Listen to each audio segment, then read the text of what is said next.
West Ham will be looking to return to winning ways in the Premier League when we welcome Brighton and Hove Albion to the London Stadium on Sunday afternoon. West Ham, who lost 3-0 at Chelsea on Monday night, have dropped down into 10th position, although it may have changed depending on some of the results today, while Brighton currently sit 17th. Again, may have changed depending on the results today. My name's Anton. Of course, I am joined by Matt. This is West Ham Irons United. Keep subscribing, keep the comments coming in, and keep the thumbs up. Matt, before we get carried on, Merry Christmas to every single one of you subscribers, every single one of you watchers. I really hope you had a great day considering the negativity around what's actually happening out in the world, and many happy Christmas celebrations to you all. Matt, Brighton, and Merry Christmas to you. What's your thoughts? Merry Christmas to you, mate. Cheers.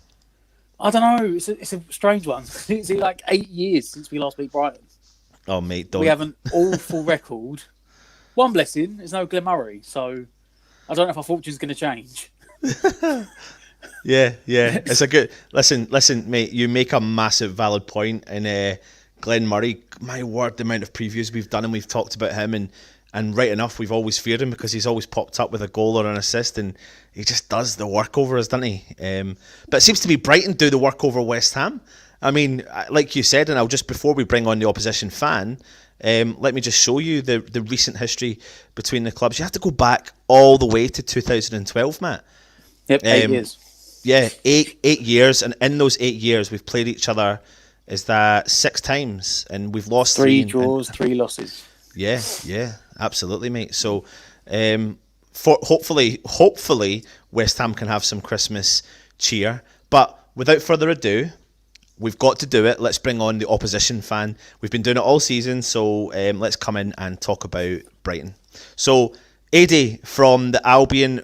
Is it the? Oh God, I've got it wrong, haven't I? Now I've put myself under pressure there. The Albion Roar. The Albion Roar. Yeah, we're the Albion Roar radio show and podcast in Brighton.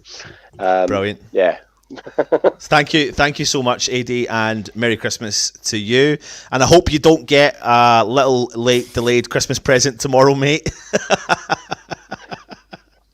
Well, you know what? I asked for 3 points for Christmas, and somebody gave me a plug. So I was like, that wasn't exactly what I was after, but it was. Well, you never know, mate. We'll be a bit of the Grinch tonight for you. That's what we'll do. But AD, thank you so much. I'm just still delighted about you. I'm just still delighted you're talking about Glenn. I mean, he's still a Brighton player, so you know. Yeah. Unfortunately, he's not. He won't be back from Watford, but he's certainly well missed here at Brighton. So. Well, I'll tell you something, mate. We are delighted he's not at Brighton, and that's not even an understatement, is it, Matt? To be honest, it's not an understatement. It's a compliment to him, isn't it? It's not like a knock; it's a compliment. Because we sit here every year and we say every game we're like, yeah, Glenn Murray, and he just scores. He's one of them players just always scores against West Ham, and he's so effective against us as well. Like, and his style of play sometimes so effective. So, it's going to be an interesting one. But AD, Brighton, of course. West Ham have been struggling against yourselves in the Premier League, but how's your season been going, and kind of let us know about your players, etc. Yeah, it's been very, very frustrating so far this year. I mean, we knew from obviously with the lockdown, and when we came back, we actually started to put some performances together and actually get some wins together. But the story under Graham Potter has been pretty much the same since he came to the club, which is we are absolutely wonderful to watch. We play some really, really sparkling, delightful football. But if you don't put the ball in the back of the net, you don't win football matches. And unfortunately, we left way too many points out on the pitch. And the games that we've been comfortable and cruising in, or completely bossed the possession and the chances, we just got a weak underbelly, as it were, and we're quite often susceptible to the sucker punch. So we're very, very concerned about that at the moment. But that said, we are creating chances. If we weren't creating them, then that might be more of an issue. But we've got to start taking them, because we should be at least probably 10 points better off than we are now from leads we've let slip, or just not being able to convert our dominance into wins. And I mean, out of 14 matches played for Brighton, you've got 3 clean sheets. So to be sitting in that position is pretty. It is pretty kind of damning, really, and it shows how the Premier League is a bit crazy this year. I mean, you've only won 2 games, you've lost 6, so you've obviously drew the rest of the games. A lot of draws there as well, Eddie. I mean, is it just the finishing? Is it you can't get the ball over the line? Yeah. I mean, the classic example was against Sheffield United on Sunday, where they were down to 10 men. We completely dominated, laid siege to their goal, but it was a decent goalkeeping performance from I can't remember the guy they got from Bournemouth last year. But I mean, we went 1-0 down. We managed to pull it back to 1-1 late on. But then we hit the bar from 6 inches, and Danny Welbeck had a chance to score, to get the winner, and Aaron Connolly got in his way.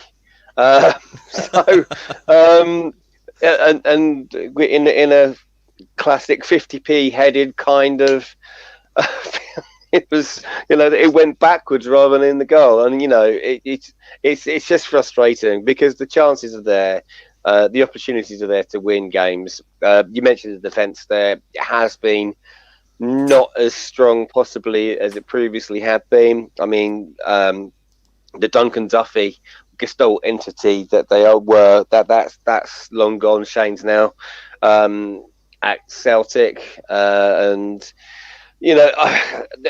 Graham's made a lot of changes, but that solidity we had when Dunk and Shane were together is gone.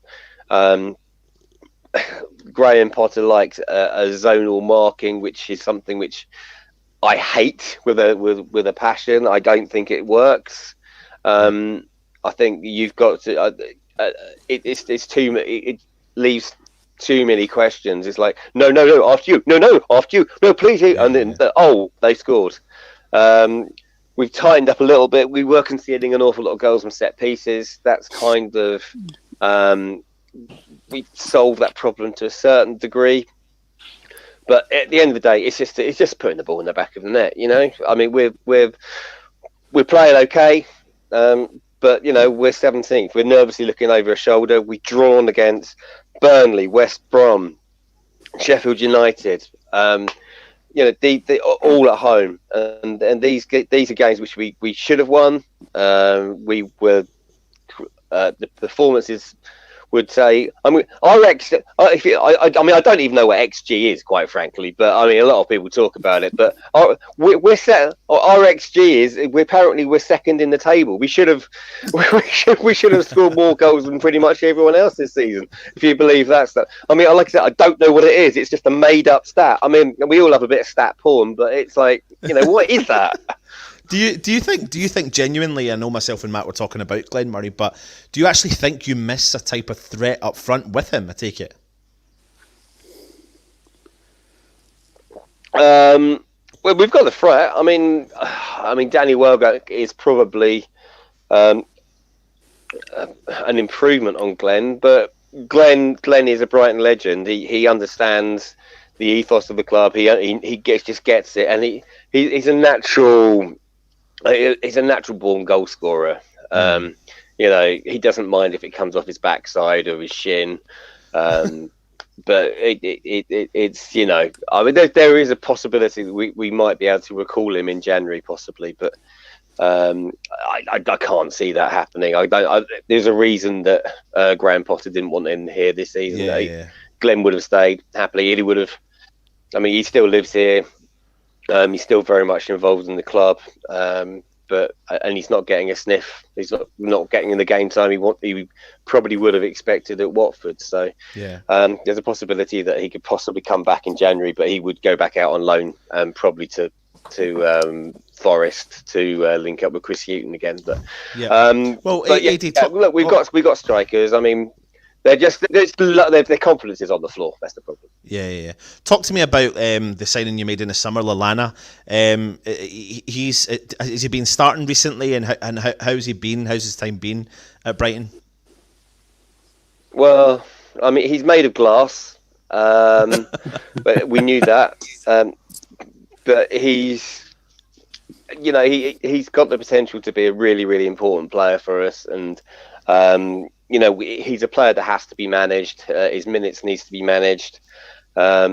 He played most of the game against Sheffield United the other day. So I mean, I think we've got with this game and with Arsenal coming up at home a couple of days later. I don't know quite how involved he's going to be tomorrow, but I think that he's a wonderful player.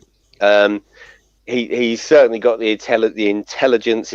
He's never been the quickest, so he's had to rely on his skill. And his nous to get where he's been in the game. But he's Liverpool don't have bad players necessarily, and we're very, very lucky to get him and Danny. But it is it's not a very Potter signing to a certain degree. He likes to develop his own players. He likes the younger players.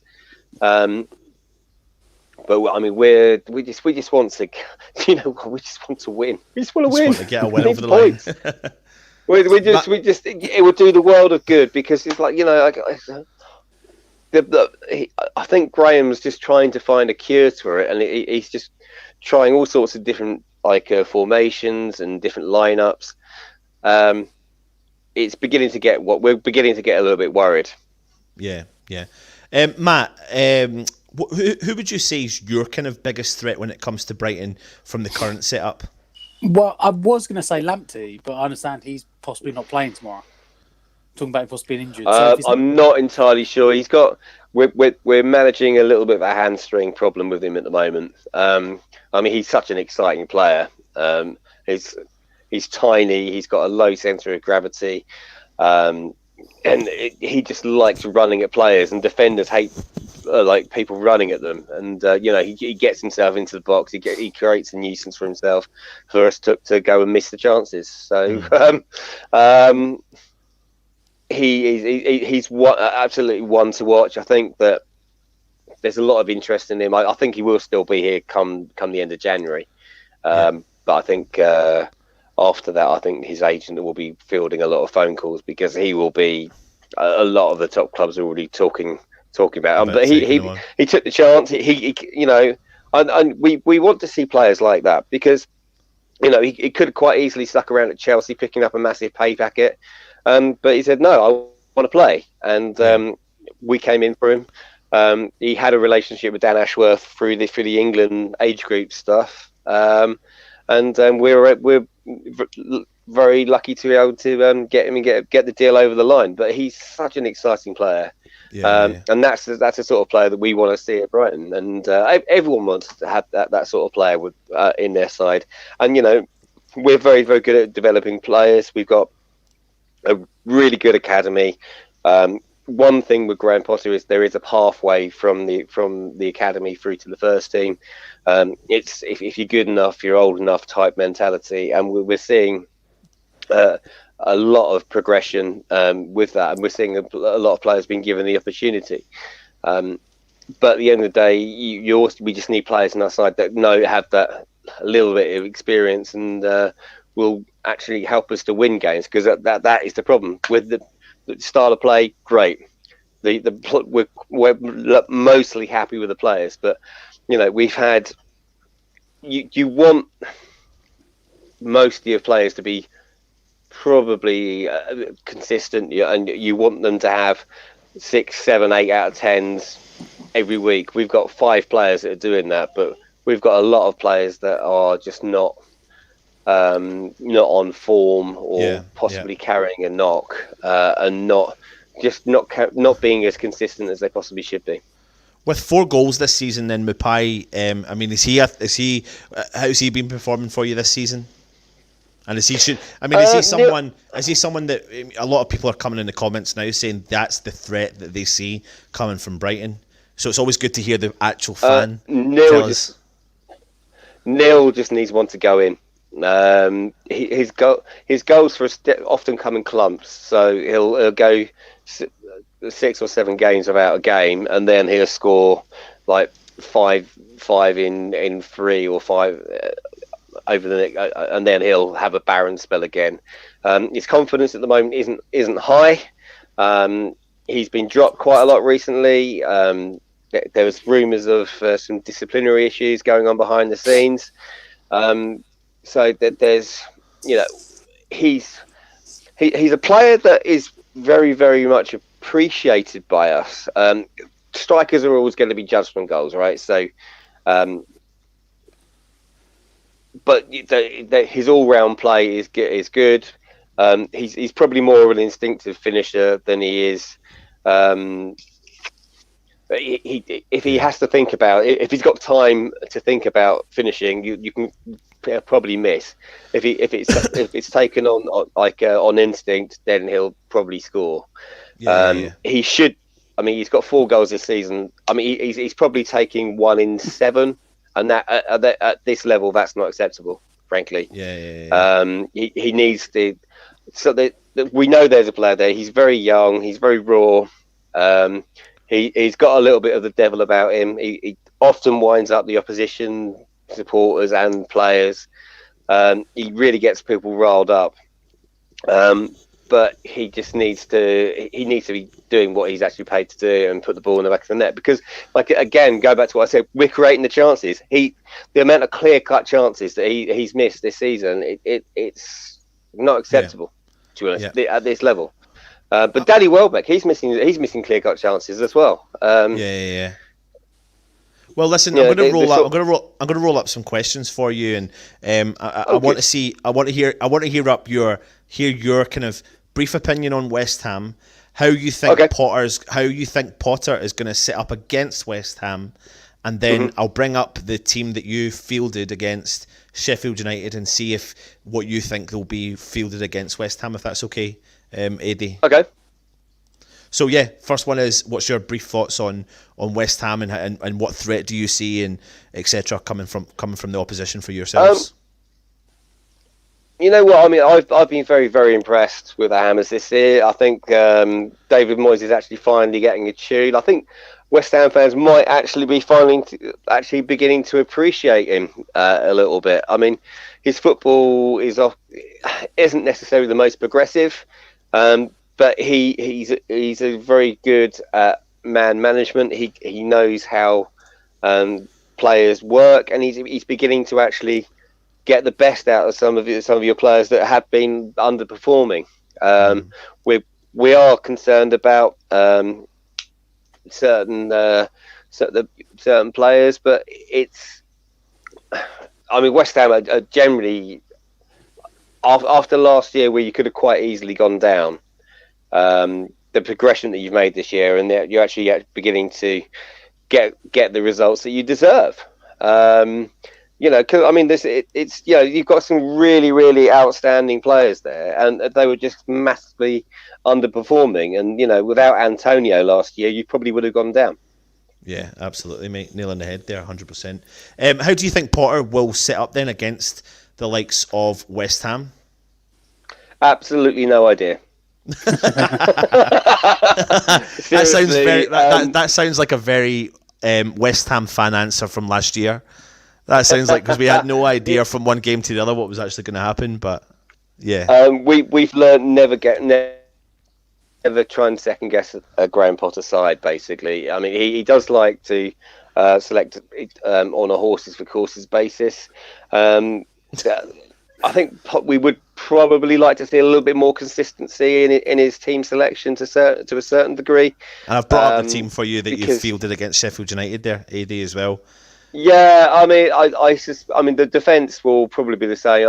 Rob Sanchez will probably get another go. Matt Ryan needs to be persona non grata at the moment. Lewis Dunk, captain. Ben White. linked with a lot of big clubs in the summer, and a lot of big clubs in coming in January. Quite frankly, if Liverpool want to offer us 50 million for him, buy. He's a good player. We've not necessarily seen the best of him, but I think he would, in a better side than Brighton, he would probably go to the very top and be a regular England player. Adam Webster, he will also play. He's been the biggest threat from set pieces, but we've not scored. None of our defenders have popped. Well, Tarek Lamptey scored against Spurs actually, but none of our central defenders have scored. We're getting a lot of corners and set pieces in and around the box. But you want the likes of Duncan Webster to be getting on the end of these things, and they're just not doing it at the moment. And it's if we're going to get given a corner, we might as well just give you the goal kick straight away. Frankly,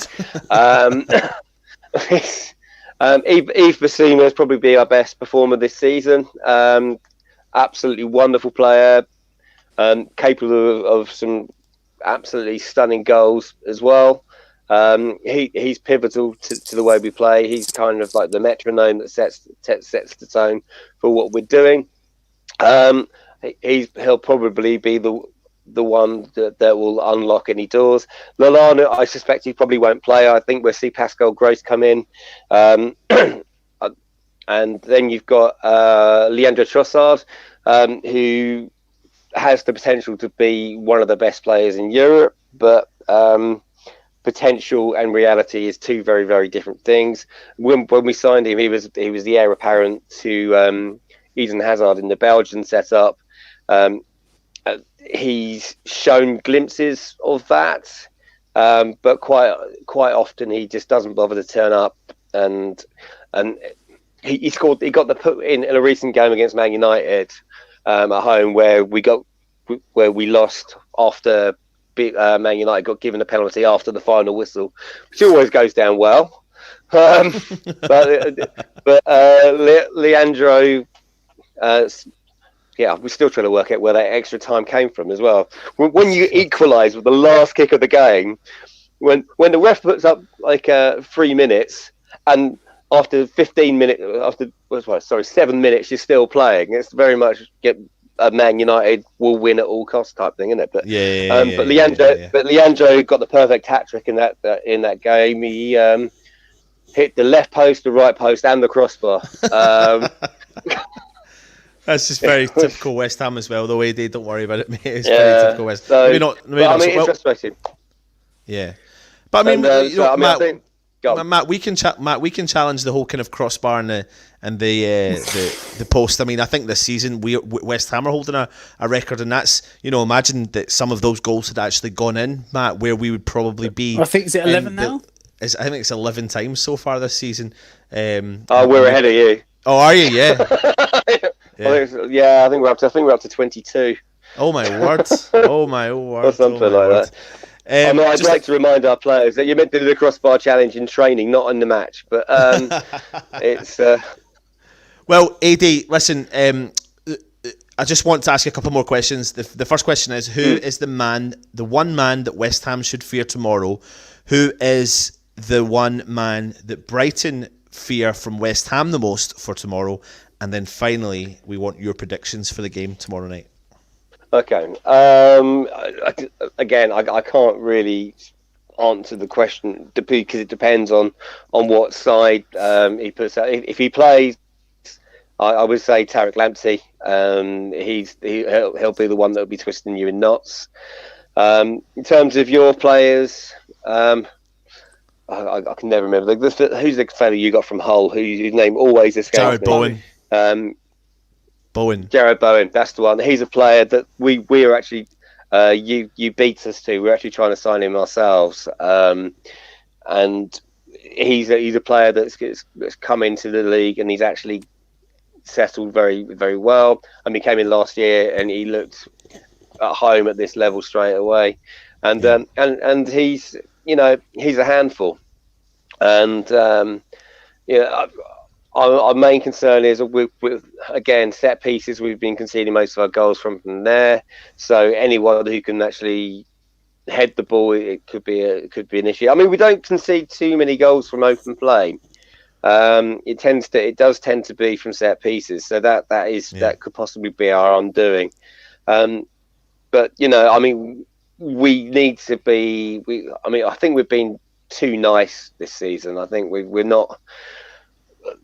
We're not being clinical. We're not doing what we need to be doing to get ourselves over the line in games. And I think that needs to change. Otherwise, we're going to find ourselves in serious trouble. Like I said, we're already looking over our shoulders now, and we are getting very concerned about the fact that, like I said earlier, you can have play the sexiest, most beautiful football in the world, but if you're not winning games, it counts for nothing. And on all the plaudits we're getting from the pundits for the style of play, that means absolutely nothing if we're not winning games. I mean, it doesn't mean we want to go back to the style of play that we had under Chris Hughton and in that last season, because it was just completely attritional. And and when you're losing 5-0 to a relegation threatened Bournemouth side, you're in trouble, particularly at home. Which is what happened there. So we're a decent side. We're capable of beating anyone. We do tend to play better against sides that want to attack us, which I think you probably will tomorrow. So, I mean, the last game up at your place was brilliant. Actually, I mean, for us to come from 3-1 down to get a point in that game was great. Yeah, absolutely. And I managed to get lost in the stadium again, so that was always good. Listen, you're not the only one. We've been going for years, and we still get lost, mate. Okay, then go. Let me hear your predictions. Then go for it. Let's hear your predictions for tomorrow night.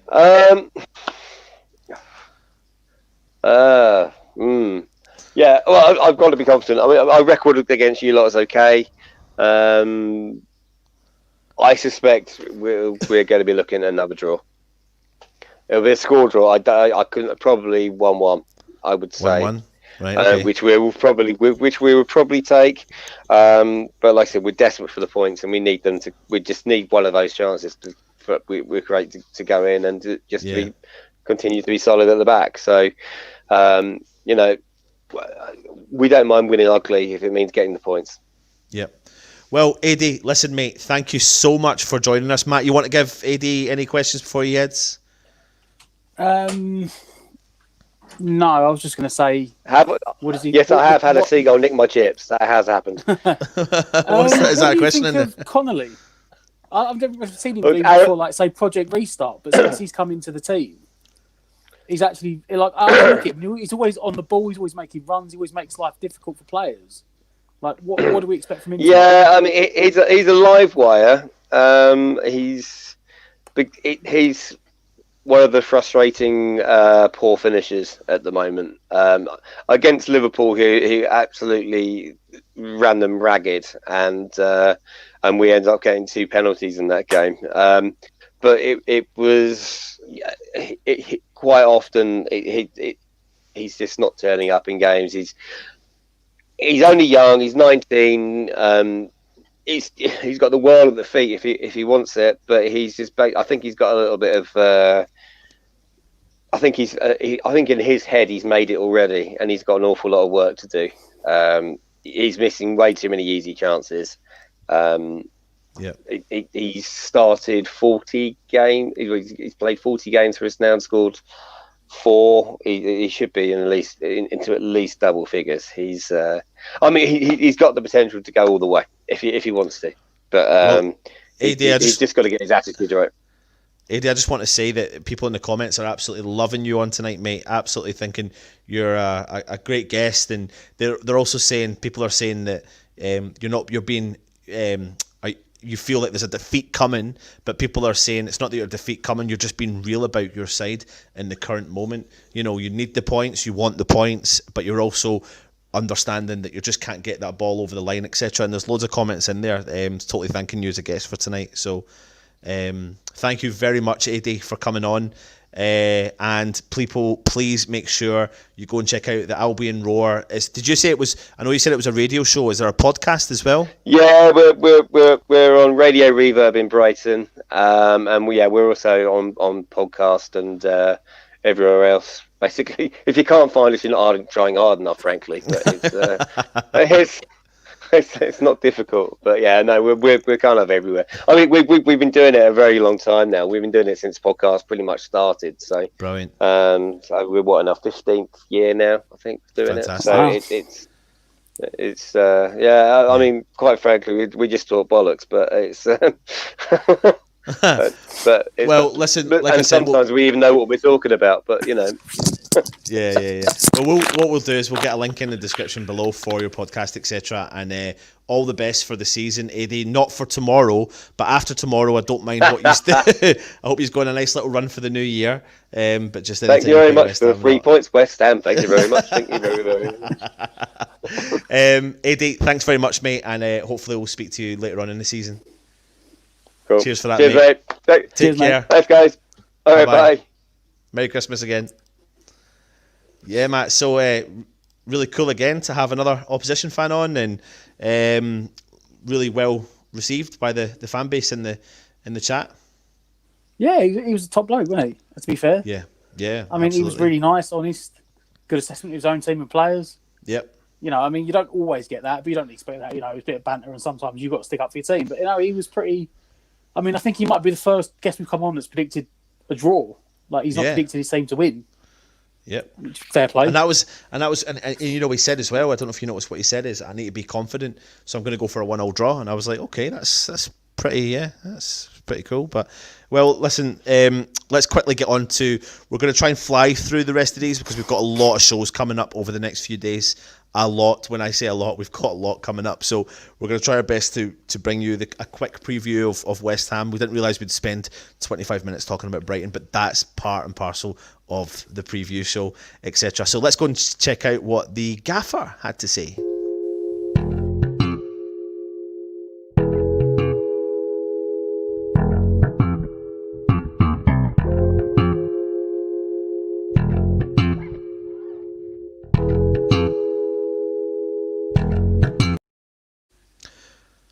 So not a huge amount on the tip of the tongue of the man himself. He's talking about the new signing. We signed Alves. He's come in for just over £1 million, so it's just a little bit of business that will help us with a younger group. We want to keep him trying to add young players, and we want to try and make the squad younger as we go along. He's somebody with potential. He's probably not for just now, but he's a young player with a bit of potential. He'll hopefully come good in the future. What do you think of the new signing? I mean, we were after him in the summer, but couldn't get it over the line. Yeah, I mean, to be fair, there was a couple of teams that seemed to be interested in him. But, you know, it seems to be we've been working on it for 6 months. It'll be interesting because there's a lot of hype of potential around him. Yeah. But the same was said a couple of years back when we brought Cardozo in, and, you know, he's not done anything since. Yeah. So it seems to be with the kids, we seem to have a shot in the dark.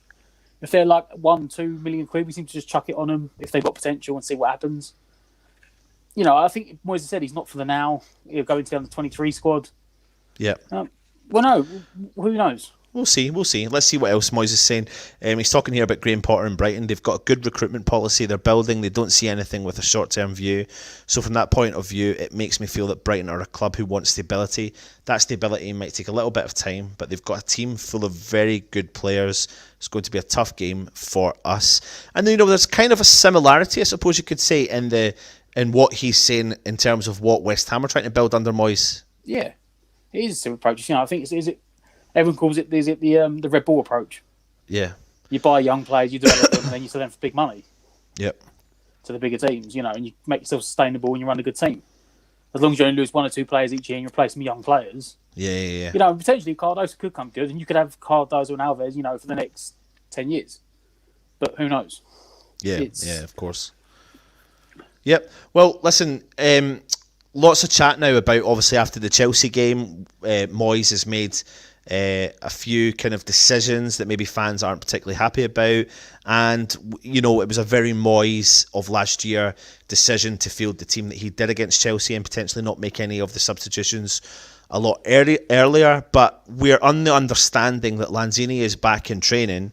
We're on the understanding that Antonio is back in training. But the game for tomorrow night is going to be too early for Antonio. Thoughts? Yeah, I mean, look, I thought the most he'd be on the bench, so I didn't. Either way, I didn't expect him to start tomorrow. Yeah, I don't. It's. I mean, probably the next game will be too soon as well. If this is too soon, because we're now on the point of 3 games in 5 days. Yep. Which is absolutely mental. I'm not being funny, and I'd like to make this point. Klopp was moaning we had to play on a Wednesday and a Saturday. Klopp was moaning he had 3 games in a week, and he was moaning about the TV people and this is wrong. We got 3 games in 5 days now. Yep. And you haven't seen David Moyes come out moaning about squad depth and game times and yet. I don't think he will. I think he's just because it's just one of the things, isn't it? In the day, we've all accepted we want the TV money. Well, then you put it in the TV company's hands, but I don't think. I mean, maybe the 3rd game. I think it's Southampton is the 3rd game. I think maybe Antonio will be for that. I don't think he'll be on the bench, but if he's on the bench, maybe get 10 minutes out of him if needed. Yeah, I don't know. I'm on the mindset that I think that I don't think we need Antonio for tomorrow. Not that I'm trying to do Brighton a disservice, but I think as long as Moyes can make decisions, right. So let's analyse this game a little bit more. You've got Brighton, who everyone knows are playing well, but are not getting results. We've got Brighton that do concede goals and have got 3 clean sheets this season, so they concede goals throughout the rest of their games. I think they've conceded 22 goals in 11 of their other games that they've played in this season. They've got players that maybe are lacking the confidence to get that ball in the net, etc. And there's a lot of draws there. Matt. So is this a West Ham side should turn up against a Brighton at home remotely similar in any way whatsoever to the way that we lined up against Chelsea? I think it will be. Look, for me personally, I'd make one change, and that'd be Mark Noble. Right. I put Ben Rama back in. Yep. Apart from that, I think he'll go like for like. To be honest. Yep. See, the funny thing is, though, you're saying that now that I mean, this is probably going to tie in with naming the starting 11, but let's talk about it. I think it's too early for Antonio. So get your comments in. Actually, do you know what? While we're talking about this, get your name your starting 11.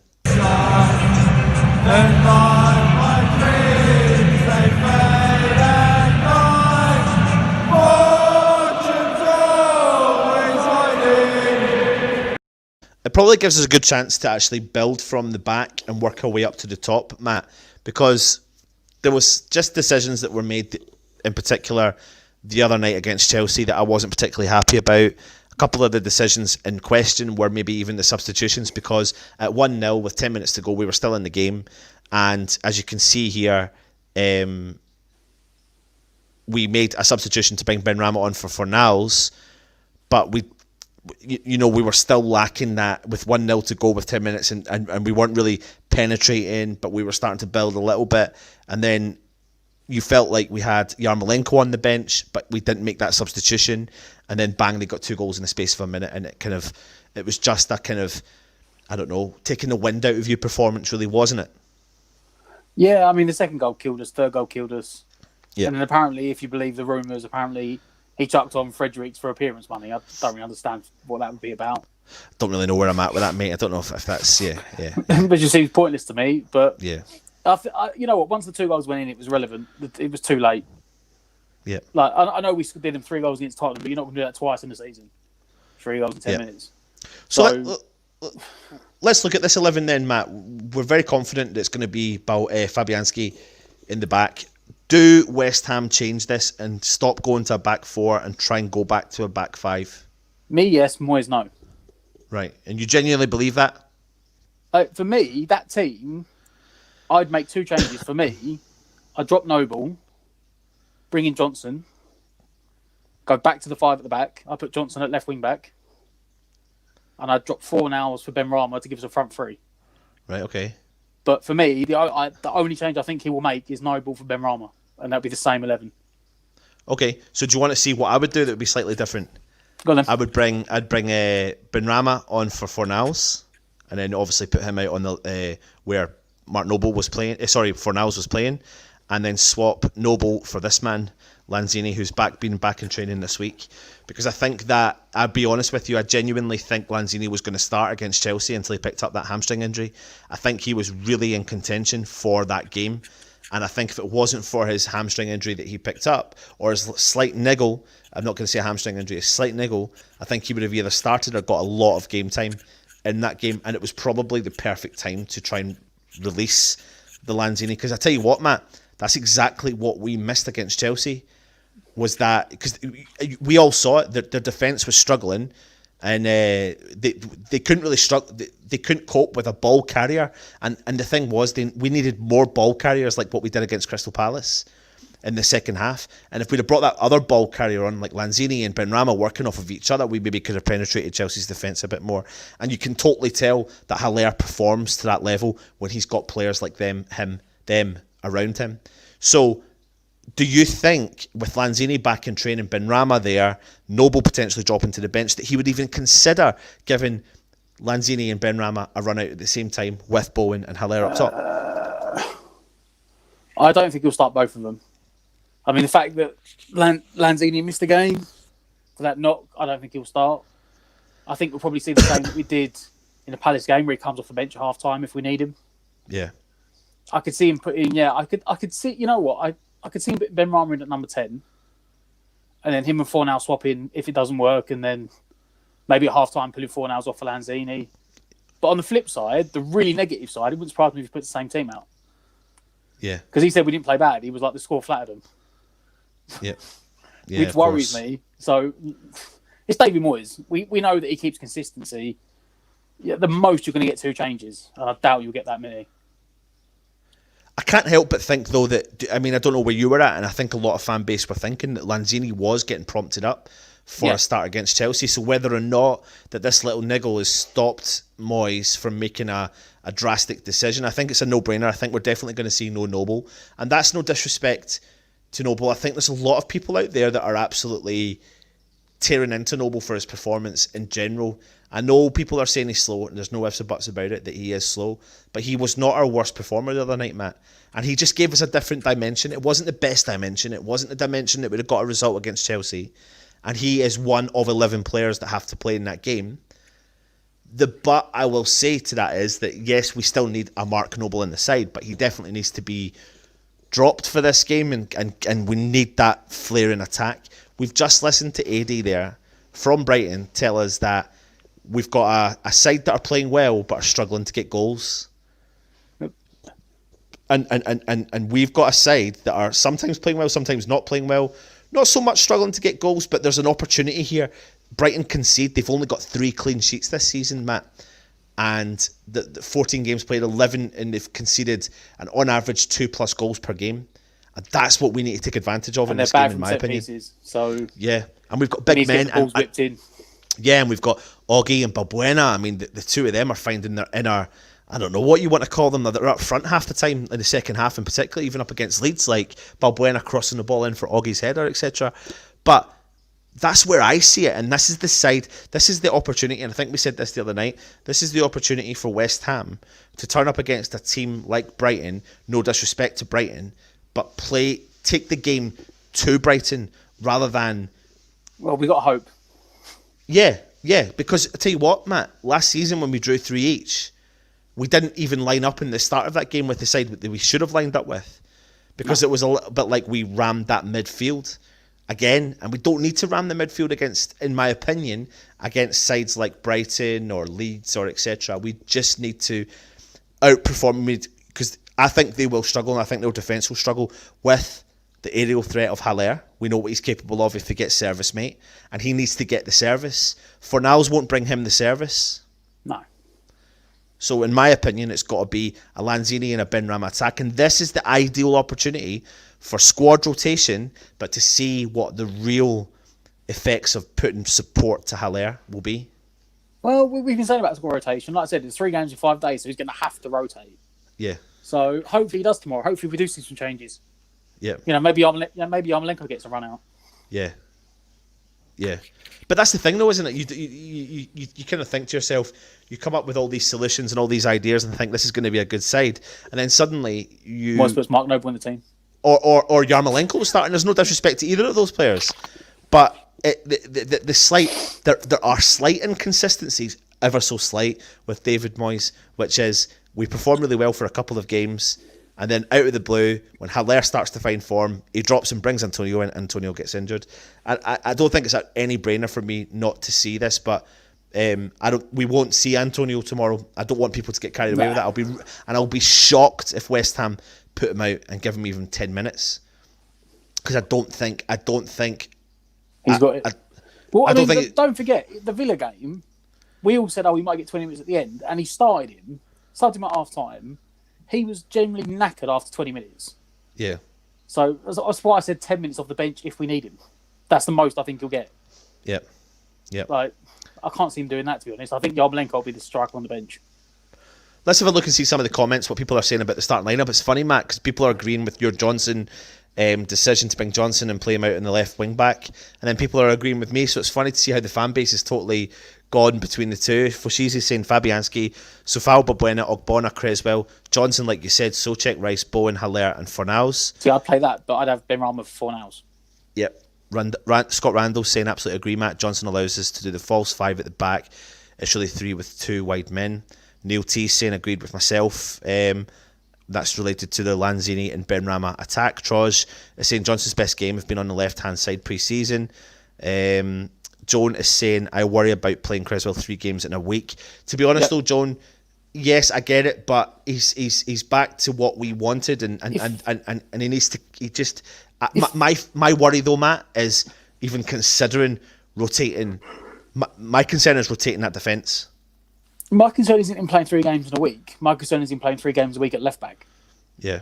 If he was playing left centre back or back 3, I'd have no problem with it. Yeah. Because he'd have a light workload. Yeah. Kent saying here, Matt, you won't get an attacking intent from Johnson. Anton, that's my team. I'd play. Yeah.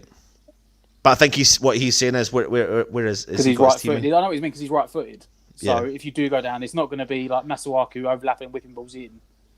It'd be him constantly just rolling it back again for Creswell to whip him in. Yeah. Yep. Joan saying she would play that team if Lanzini is fit, but he is back in training, and apparently the rumour is that he's available for selection. So I just wonder if Moyes has tried to go back to the thinking of before Lanzini was injured, before the Chelsea game. Will he go into that mindset? Because, like you said, dropping Fornals, like you would say, to bring in the threat of Benrahma. Noble, did you say, sorry? Yeah, dropping for Noble. And leaving Fornals on the park. Or if Lanzini's fit, and he is fit, then I would start Lanzini. Yeah. I only said Lanzini on the bench if he's not 100% fit. Yeah. Yeah. And people are saying, they love Noble, but he can't start anymore. No, he can't. I'm sorry, he can't. Yeah. Yeah, absolutely. I'm just trying to see what other... There's loads of comments in there. It's really tough to go through them all, to be honest. West Ham Official Jake's channel, head over there and hit him subscribe. I had to drop out, so missed a bit, but we have to play a back 4 with Johnson over Creswell, perhaps Lanzini in there, and definitely Benrahma has to start. But I just can't see, mate, how he's going to go back to a back 5 for tomorrow's game. I don't think he's got... It would be like for like again, because he sort of changed the formation to go like for like against Chelsea. Yeah. He went for 4-3-3. Yeah. Or you see, if you bring up that Brighton team again, Brighton play 3-5-2. Well, they play like a 3-4-3, the same formation we play. Yeah. So he could go for it to go back to match up formations again. I doubt it. Don't get me wrong, I doubt it. I think he'll go forward at the back. Yeah, absolutely. Like a dream. Absolutely. Well, listen, while myself and Matt are continuing to talk about West Ham, get your predictions in for tomorrow night's game.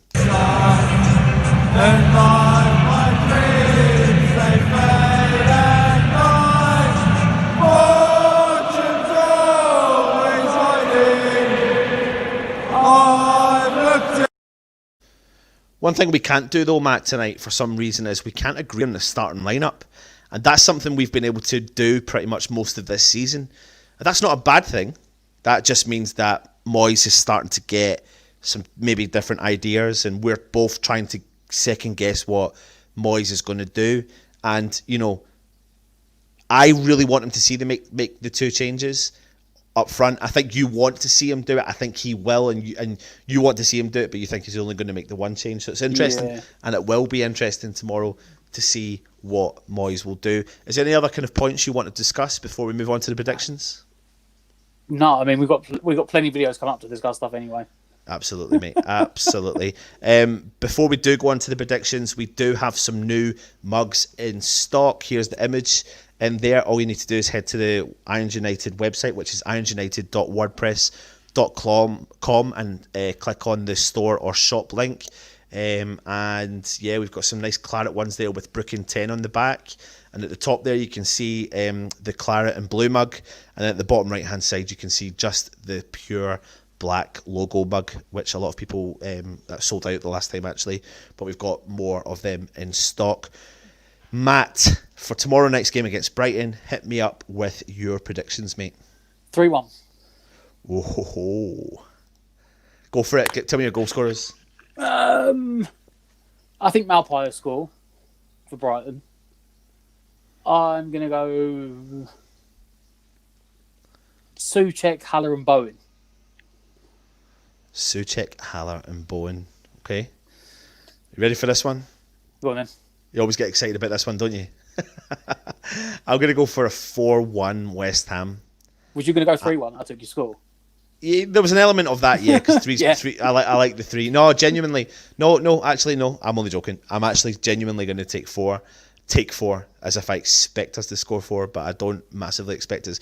But my prediction is going to be 4-1, and based upon as long as he starts with Lanzini and starts with Haller and Bowen and Benrahma, then I genuinely think we've got the service to Haller, and if we can get a couple of run of games with that potential lineup, Matt, then after those couple of games, if Haller hasn't performed, I may have to start changing my opinion on him, but Haller needs to be supported, and he can only, in my opinion, get supported from players like Lanzini, who's on form, like Benrahma, who's been playing well and assisting opportunities as well, and like Bowen. So I'm going to go for 4-1. I'm going to see a Haller brace, and it's going to do him the world of good, mate. And I think Souček will pop up with a goal. And do you know what? This is a bit of a random one. But no, do you know what? It's not going to be. Sofal's going to set up a couple, isn't he? I mean, he's unbelievable in that back, isn't he? Oh, he's been one of our best signings in ages, especially for the. You think about the price we paid for him. Yeah, absolutely. Unbelievable. 5 million. I'll take that. Let's quickly jump into the comments, mate, and see what everyone is saying before we head off. Kent is saying, Anton, I'd play 4 at the back, drop Fornals, Noble, play Benrahma and Lanzini. Yeah, I do agree with you. Saying, yeah, completely agree with you. Let's get the score predictions people are saying. Neil T's saying 3-0 West Ham. Scott Randall is saying 4-0 with Haller. 3-goal game. Johnson getting 3 assists. Pete Chapman saying 2-1 West Ham. Kevin Berling saying I would Johnson and use Creswell as an attacking wing back. Ben Davis is saying 3-1 Bowen, Rice and Haller. Stephen Rockford is saying West Ham 3-1. That's without Noble playing. Anthony Jones is saying 4-0 if playing a 4-4-2. Jake is saying 3-1 West Ham. I'm confident. The Dalek saying 2-1 West Ham. Rhonda and Tony Tanti saying 4-0 West Ham. A lot of fours in there. Fushizi 2-1 Brighton. Come on, mate. Come on. There's an element, though. There is an element of fear when it comes to West Ham when we come up against sides when we've got a lot of confidence. Haller has to score a goodbye goal or 2. My gut feeling is he'll drop Haller. I don't think he will, mate, to be honest. Kieran's saying Desmond. Kevin David is saying 2-0 Haller Bowen. Loads of other predictions in there. Too many to go through. As you can see, I'm throwing them up before we head up. Matt, anything else you want to add? Last questions I'm going to say is, who's the man you fear the most from Brighton, and who's the man that Brighton should fear the most? Oh, now that AD said it, I'm going to say Pascal Gross. Right. Because he loves to go against us. Yep. So I'll go Gross. Right, okay. And the man that they should fear the most from West Ham? If he plays Benrahma. Are you ready for this one? Go on then. Sebastian Haller. I think that if he is fed, that they will struggle to deal with his aerial threat tomorrow. And he is due a headed goal, a bicycle kick, and you name it, whatever. But I do think that they will struggle defensively against balls constantly fed to him and Benrahma, and if Lanzini is playing, the trickiness, etc. So yeah, I think they need to watch out for Hilaire. And like you said, mate, I agree with you on the Brighton player as well, because he does like a goal against West Ham. Anyway, make sure you subscribe to the channel, hit the thumbs up, keep the comments coming in. We'll come with you live tomorrow for a match day live. Matt, you're not around tomorrow, are you? I might make the review. Right, might make the review. What time you go out? And make sure you join us tomorrow. We're going to try and go out an hour and a bit before the game. It depends on who else. It depends on who else will be around, really, to be honest. But we'll keep you up to date. So keep an eye out on the channel for when the show comes up. Anyway, Matt, we're under an hour. I've been Anton. He's been Matt. This is West Ham Irons United. Hit the subscribe button. Keep the comments coming in. Hit the thumbs up, and we will see you tomorrow. Come on, you Irons.